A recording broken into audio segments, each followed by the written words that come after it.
Hello, Mr. Alexander. Hello. Nice to see you once again. Nice to see you. Let's go.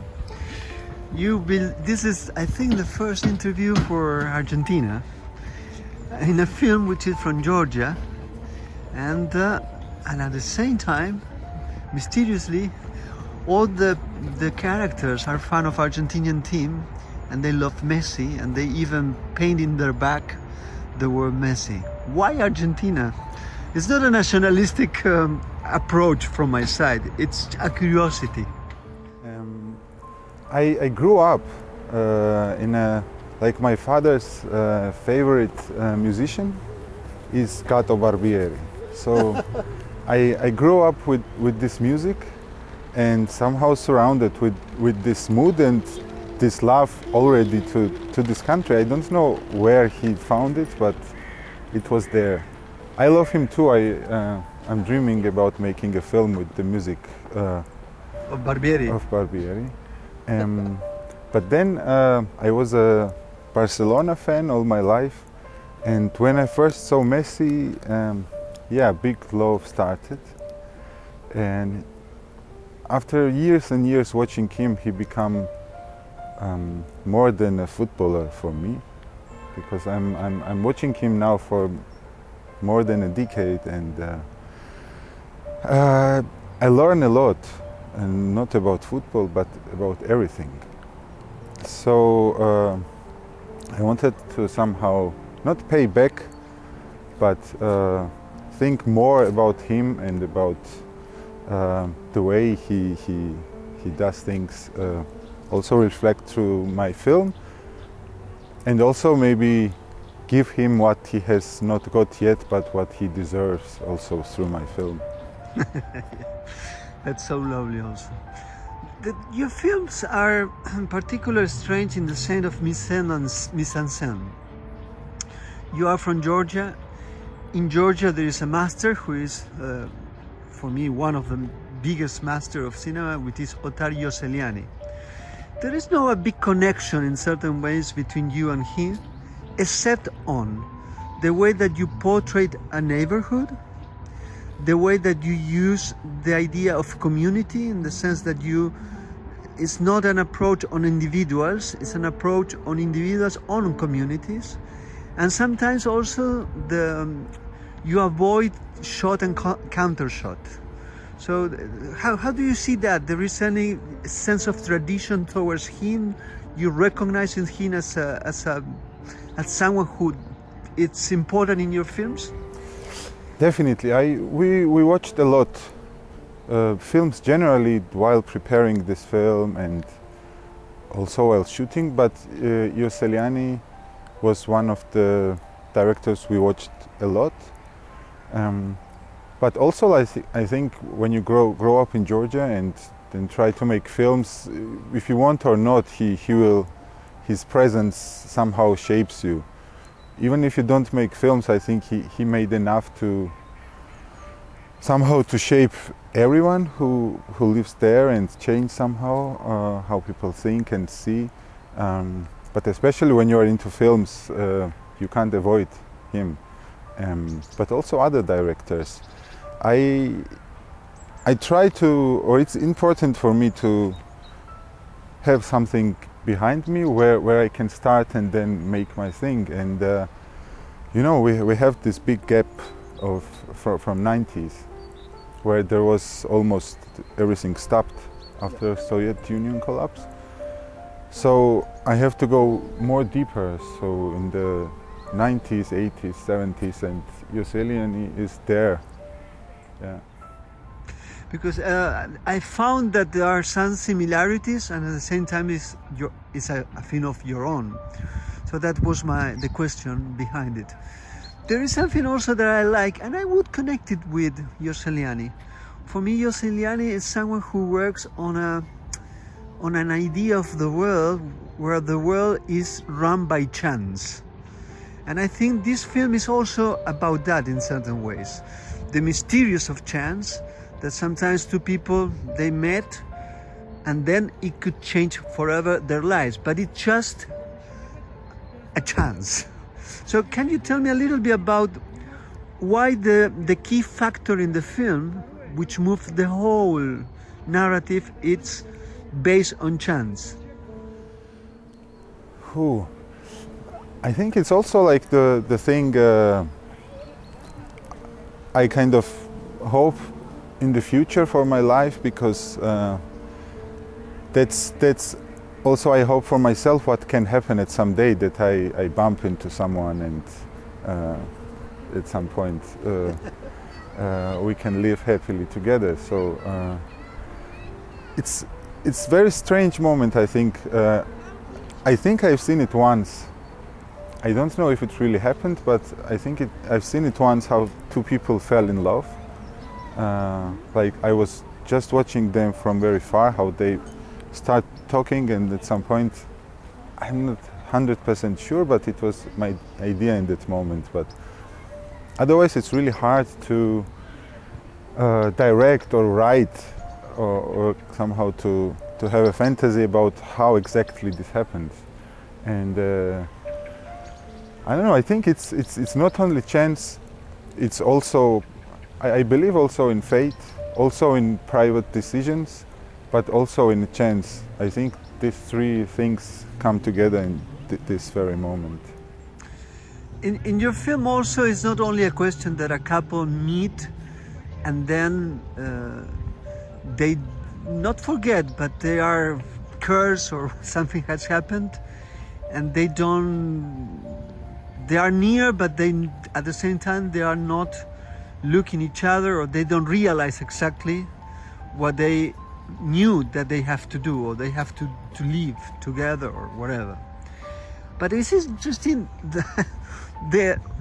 why they can't, and then it's interesting even more who are the witness, one of the witnesses is the wind, the other of the wind is a surveillance camera. So can you talk a little bit about this kind of playful understanding of objects in your film? It was like a general wish to, like, I think the first idea was to give the more space to this kind of things that like we have in my fantasy at least less than it was before, to things we can't explain.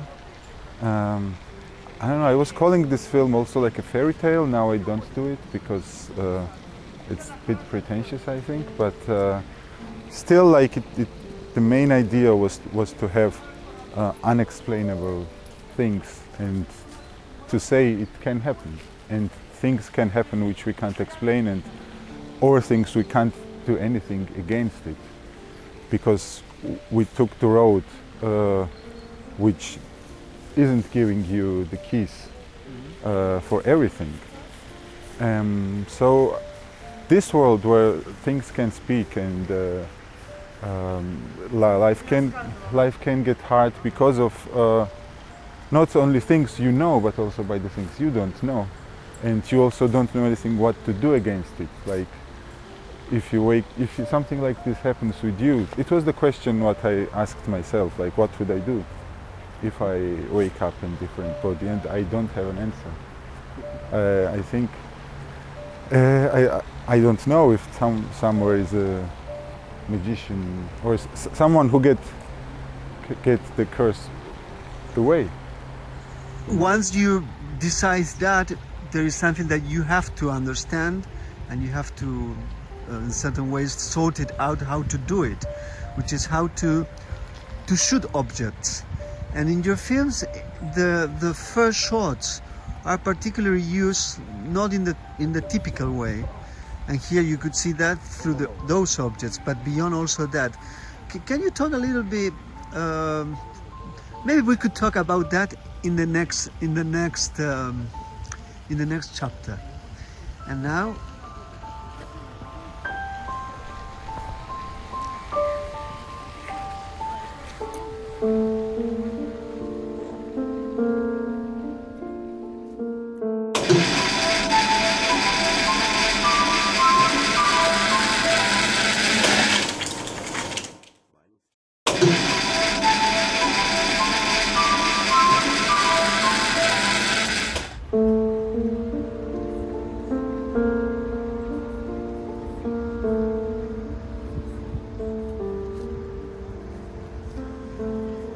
This is another kind of objects that in your films are present, which are the statues. So objects, like statues, the things that are around in a city, for you are not just a piece of wood or a piece of stone, they are part of something else. That's my feeling. Meanwhile, I was watching your film. How do you see that? Yeah, like this question, what lives and what not, what has a soul and what not, is like for me like the main question, and it changes always. Like sometimes I had moments in my life when I had like more kind of a materialistic way of seeing the world, but as time passes, I don't know, like I see, or I try to see more and more meaning in more and more things and objects and living, but also, as we call them, not living creatures or things.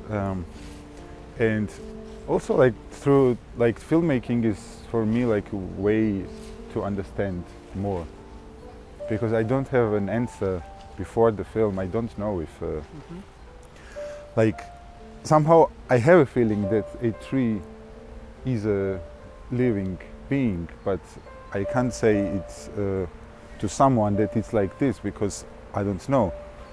When I make film about it, I'm becoming a bit more sure.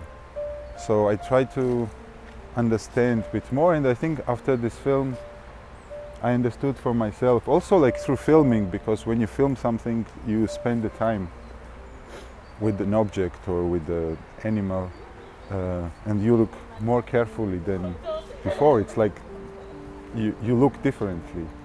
And this is something that it happens in your film. There is a sense of a space, which is absolutely important. And I think that is also a connection with Iosseliani, because in Iosseliani, more than time, space is what it's about. And you have the feeling after watching the 2.5 hours that you know the neighborhood. You know the river, the bridges, the coffee shops, the place that the people go to watch soccer matches, and so on. So that implies for you a particular use of the panoramic shots and also long shots. So the scales in your films, in terms of the shots, are absolutely different from some typical films when they don't use panoramic shot or open shots. Can you talk a lot about that? Because this is something particularly, it's so pleasurable in the film, but at the same time it's needed. So if you could say something on that. Yeah, it was also, this film, also a way for me to understand this place, which I'm quite interested in, because Kutaisi is like really like a heart of Georgia. So I spent a lot of time outside of Georgia. So now slowly coming back, I try to spend more time there and how to understand also more what is this country and what it means to be born there and to live there. And to make film in Kutaisi helped me a lot in this way also, because I spent almost a year in the town, and it was always like me and the cinematographer, we were very interested in the background. Yes. And also like waiting for what we're talking about, like something unplanned can happen also. So we tried to open more the frame than maybe in other films we made or other films we know, to open more and more to get more chance something to happen unplanned, but also to see more, also not just for the film but also like for ourselves, because it's also like the film has this magical element. You need a kind of a reality to connect it with these magical things. And at the same time, it's a kind of counter or dialectical counterpoint, if you say it, if I may say it, which is sometimes you use particularly close-ups towards objects, or even you follow sometimes the action of the characters, not through the whole body, but a specific part of a body.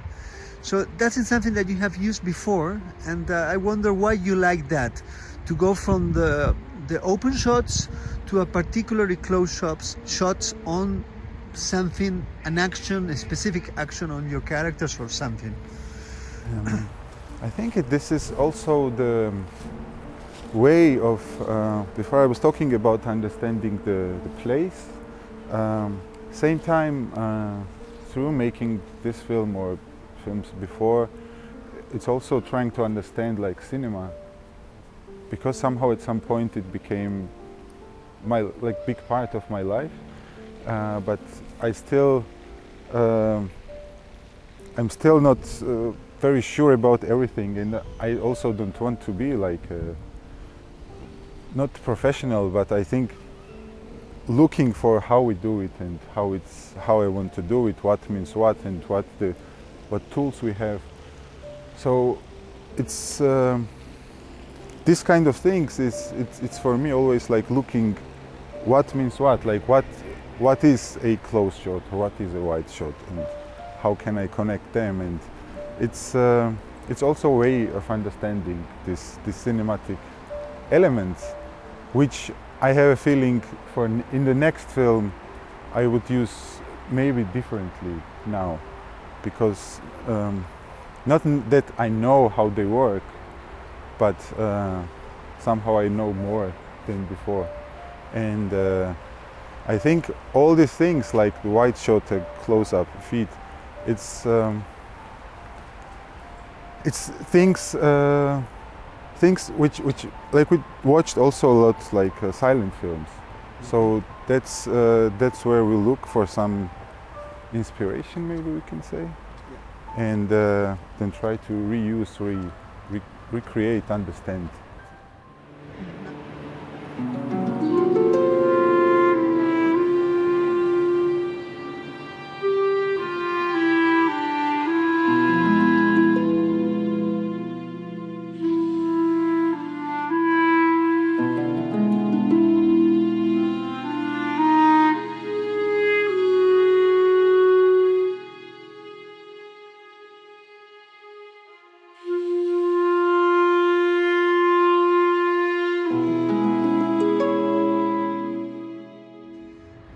Now that you're talking about silent films, which I can understand perfectly, how you connect with that kind of understanding of space and how a camera can tell a lot of things without sound. At the same time, in your films, even Let's Never Summer Come Again, which was your previous one, the use of music it's something, for me, it's incredible how you understand the use of music in your films. Could you talk a little bit about that? Because the moment that you choose to introduce music are not the typical ones. It's not connected with a sense of telling the audiences, okay, now you have to feel this, you have to feel that. It's something different. Can you tell us a little bit? Music in the first place for me, also generally, like without cinema, but for me, because I make films, the cinema is a way or a tool to use with pictures, to somehow understand the rhythm of the surrounding. It's also somehow connected with, that's one of the things I learned watching Messi, because when I watched a lot him, I understood that in his best moments, somehow he becomes part of some big rhythm. What I somehow learned from him, it's this rhythm that sometimes I see that what he can do, what others can, and this is like becoming part of this big rhythm. And when he enters this space, then he can do like these magical things. But it's only like few seconds or even sometimes more. But with him it happens more than with the others. So somehow that was the first time somehow I saw that there is this rhythm flowing, and most of the humans are out of it. Like when I watch my cat, I have a feeling it's all the time in there. It's never out. But me, I'm always never there. Maybe some frames. And but this rhythm is there and it's flowing. So if you watch really carefully the surrounding, sometimes you can see that it has like a big logic. So sometimes you see a chaos, but there is this big rhythm. So I think, or what I try to do with music is to make it easier to see, to feel this rhythm which maybe you don't see in a picture. Because this is like this strange thing that sometimes you take music which is written with some musical rules, you put it on a random picture, and then you discover that this rhythm of movements in this picture have the same rules as the music has. So this is this strange thing which I don't understand, but in my fantasy apparently the reality has this musical rhythm which you have to see.